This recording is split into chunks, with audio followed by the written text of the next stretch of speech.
Estamos ya en contacto con el analista político Jorge Ortiz. Jorge, ¿cómo está? Muy buenas tardes.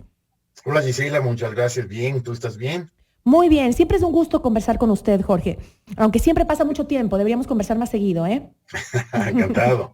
Jorge, tras la renuncia de Sonnenholzner, el Ejecutivo tendrá que elegir a un cuarto vicepresidente o vicepresidenta, ¿no? Y en lo que ha sido un gobierno de 3 años, en lo que lleva ya de 3 años. ¿Esto qué quiere decir? ¿Qué consecuencias traerá este hecho para la gobernabilidad del Ecuador en este momento?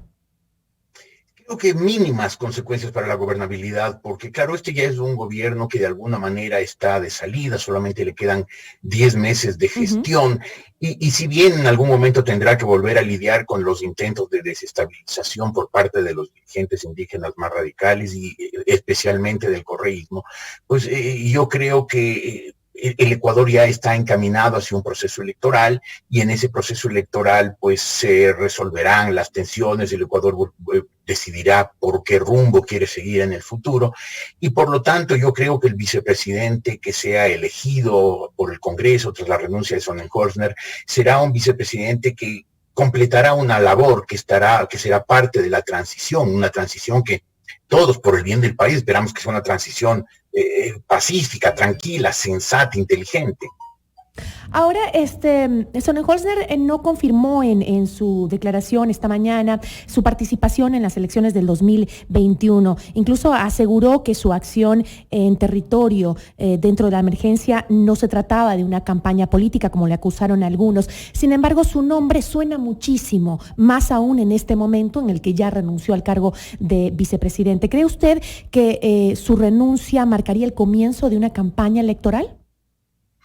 Creo que no se explicaría de otra manera la renuncia de Sonnenholzner. Es un hombre que ha hecho una buena labor como vicepresidente, que entiendo yo que si bien hubo algún momento problemas con el presidente Moreno, creo que otra vez estaban trabajando en armonía, en Ujú. equipo, y por lo tanto, además hay una tarea importante que cumplir. El país quedó en una situación muy mala, está en una situación muy mala por la pandemia y por la situación económica, consecuencia tanto de la pandemia como del dispendio de la corrupción correísta. Y por lo tanto, pues había mucho que hacer, hay mucho que hacer en el país. Entonces, la única explicación que yo encuentro para la renuncia de Sonnenholzer en este momento es su afán de participar en las elecciones. Además, creo que en el centro derecha en el centro hacia la derecha, Ujú. hay un espacio político. El momento que Jaime Nebot descartó su candidatura presidencial, creo que se abrió un espacio que supongo yo que Sonnenholzner intentará llenar y creo que tiene credenciales para intentarlo. Usted mencionó que en un momento hubo una como ruptura entre la presidencia y la vicepresidencia. Eso fue lo que comentaban muchos analistas alrededor de lo que sucedía al principio de la emergencia, sobre todo, que había una separación entre los dos poderes. ¿Usted cree que hoy en día eso no estaba pasando, que ya estaban trabajando en conjunto entonces?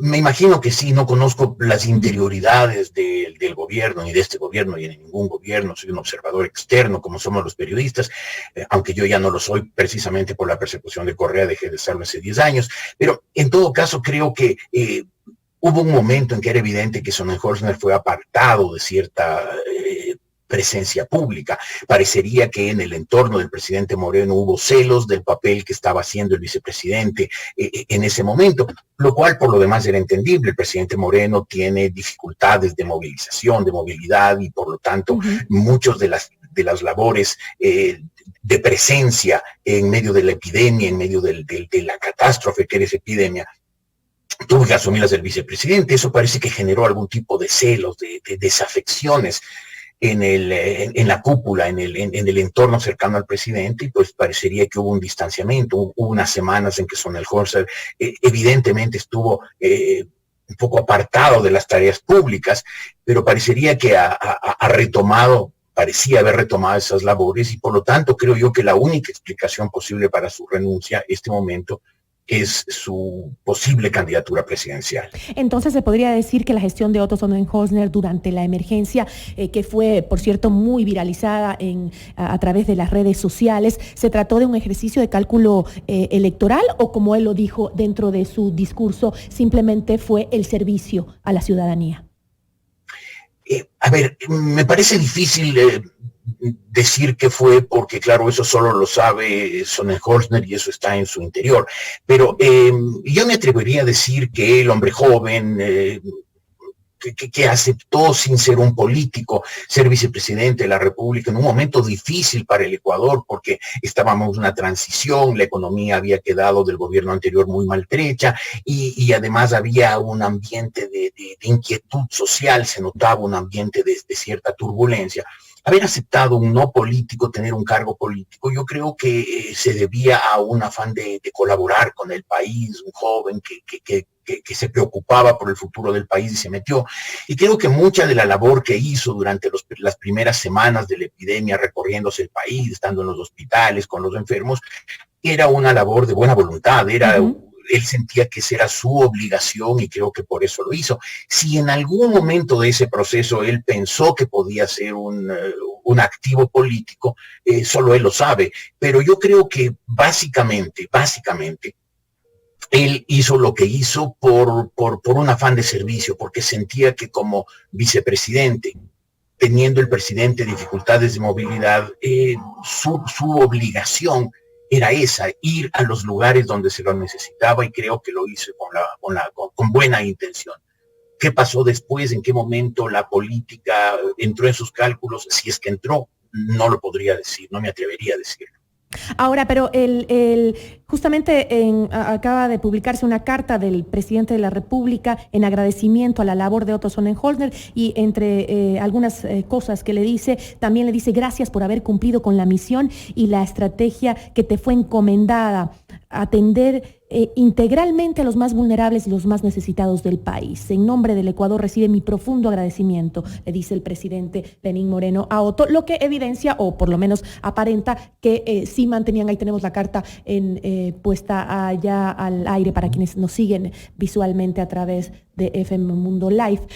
Justamente eso como que evidenciaría, Jorge, tal vez que terminan en una buena relación, pese a todo lo que se dijo de que se sentían celos, que tal vez por toda la popularidad que estaba alcanzando Otto, el gobierno estaba, o el presidente estaba un poco molesto, ¿no? Ahí está como más evidente que terminan con una buena relación, al parecer.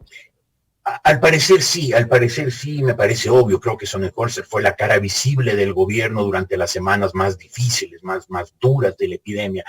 Y tener a un vicepresidente recorriendo el país, estando en los lugares críticos, en los hospitales donde se lo necesitaba, pues me parece que le ayudaba al gobierno en general. Si algún momento hubo celos en la cúpula, en el entorno de Lenín Moreno, creo que eran celos injustificados e injustificables.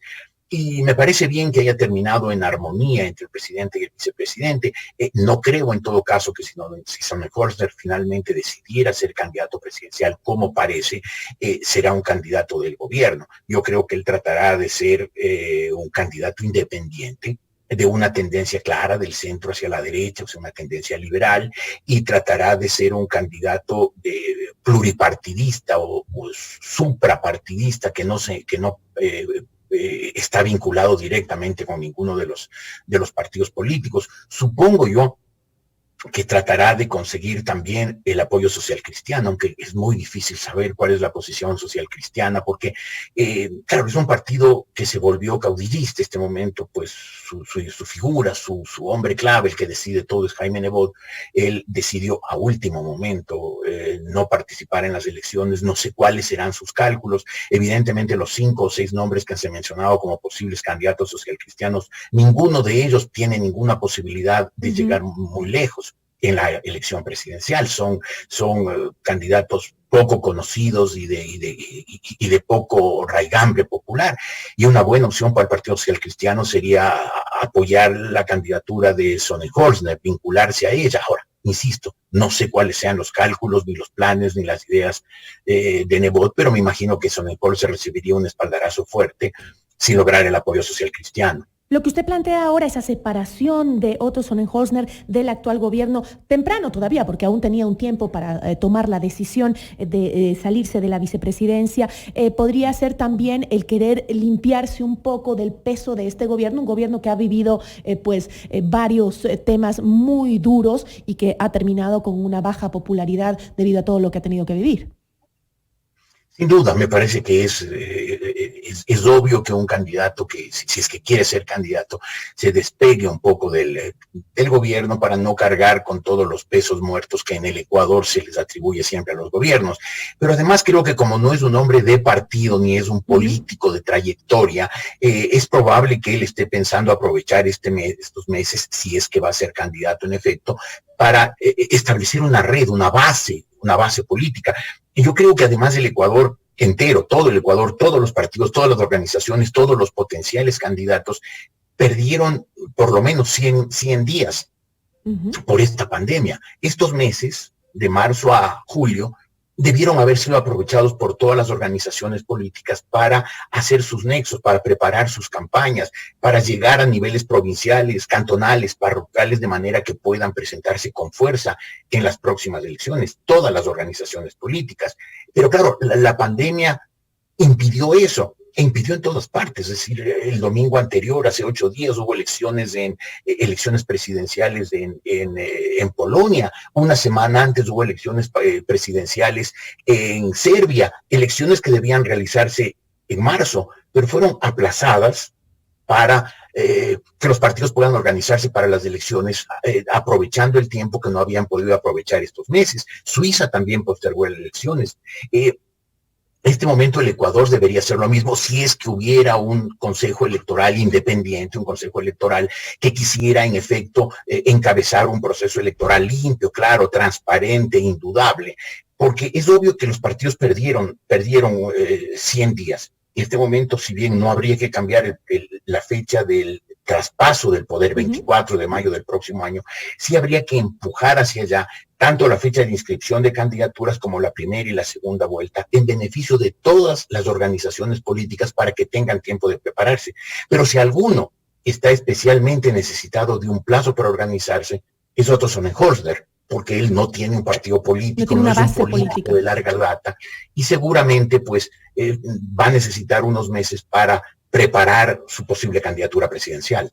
Pero ¿no cree también que, o por lo menos es lo que se menciona mucho en las redes sociales, que el tema también de la pandemia no solo les evitó a los partidos políticos pues ir trabajando en estas nuevas elecciones que vienen, sino también les mermó en prestigio, en representación? Creo que los actos de corrupción que durante la pandemia se registraron en el país pesa mucho en la ciudadanía para las próximas elecciones, ¿no? Para cómo le vemos al político ecuatoriano hoy en día. Sí, claro, evidentemente, pues cuando ocurren este tipo de situaciones críticas, ¿no?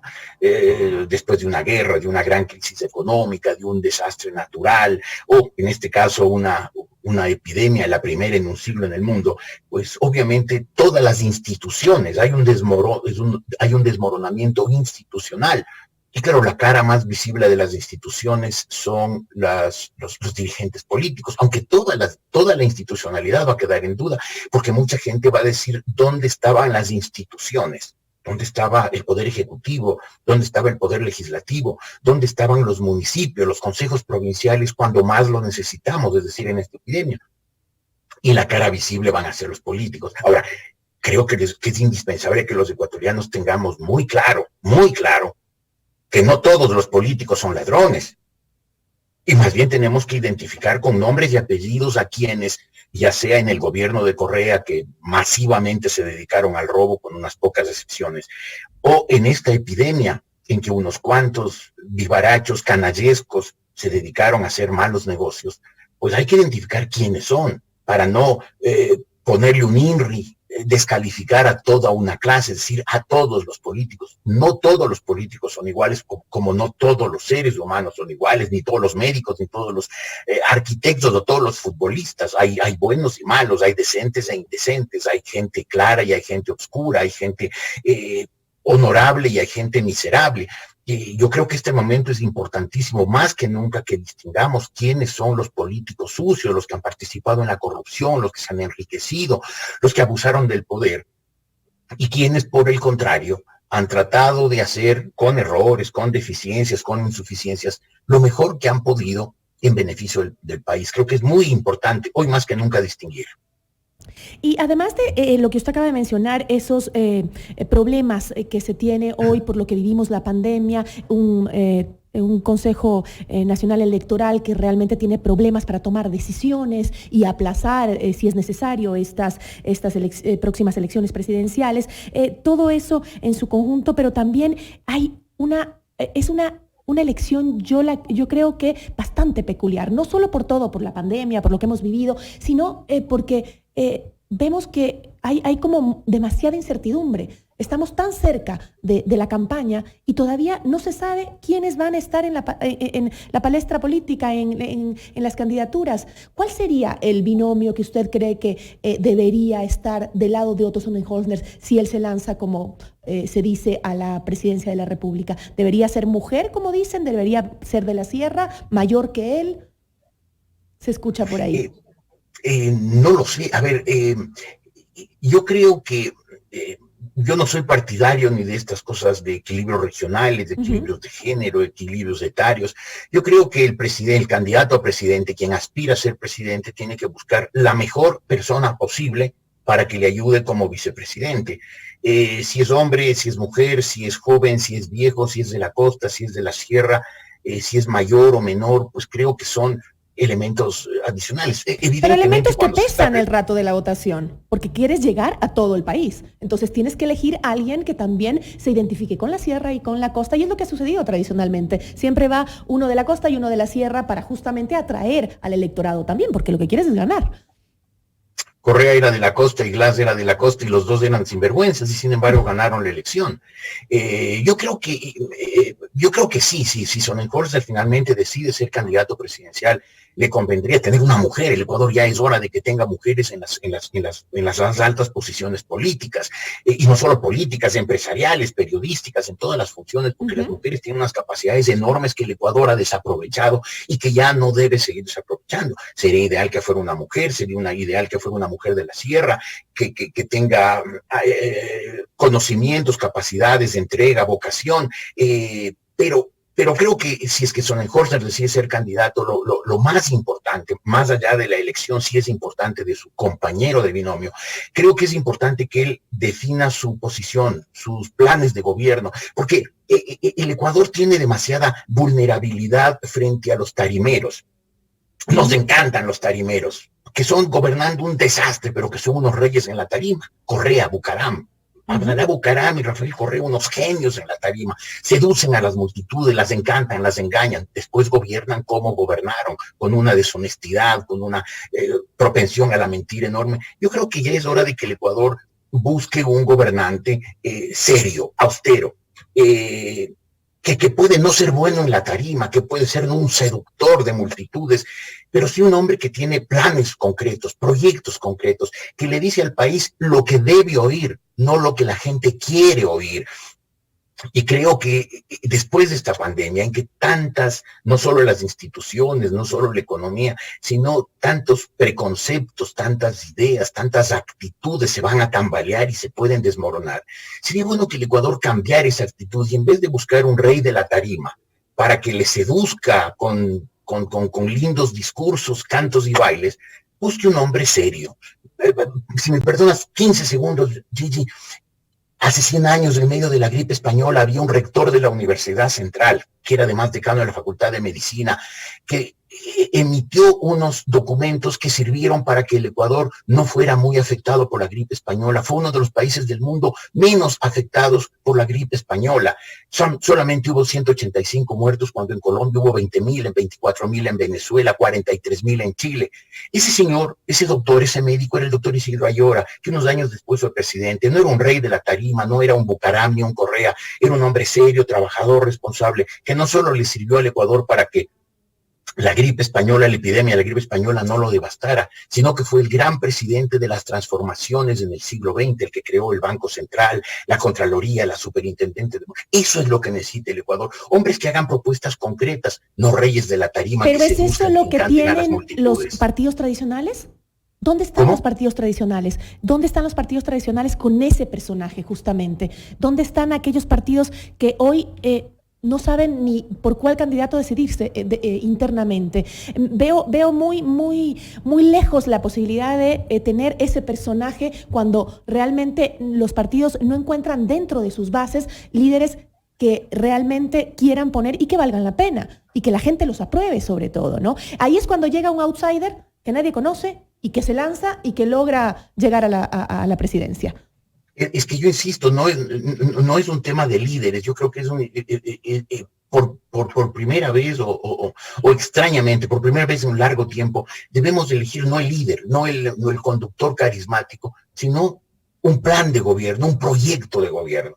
Si lo puede presentar Lasso, perfecto, elijámoslo a Lasso. Si lo puede presentar Sonnenholzer, perfecto, elijámoslo a Sonnenholzer. Si ese puede ser Gustavo Larrea, pues elijámoslo a Gustavo Larrea. Tenemos que buscar, no el líder así encantador, no el hombre del partido, el caudillo iluminado, pico de oro, sino la organización política, el grupo que sea capaz de ofrecerle al Ecuador soluciones concretas a los problemas acuciantes. Y por eso me parece buena la posibilidad de que sea Sonnenholzer, porque creo que se incorpora un hombre joven, que ya no es el político de siempre, el que está toda la vida, es un hombre joven y eso puede alentar a que en la campaña electoral participen otros hombres jóvenes, no políticos recorridos, traqueteados, incluso fracasados, sino hombres jóvenes con ideas nuevas, con inquietudes nuevas.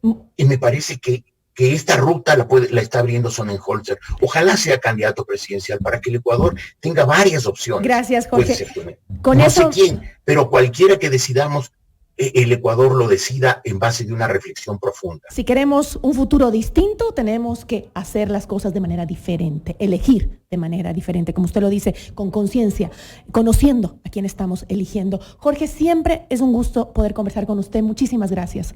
Muchas gracias, Gisela. Un abrazo. Agradecemos a Jorge Ortiz, analista político. Esto es Notimundo La Carta, siempre bien informados.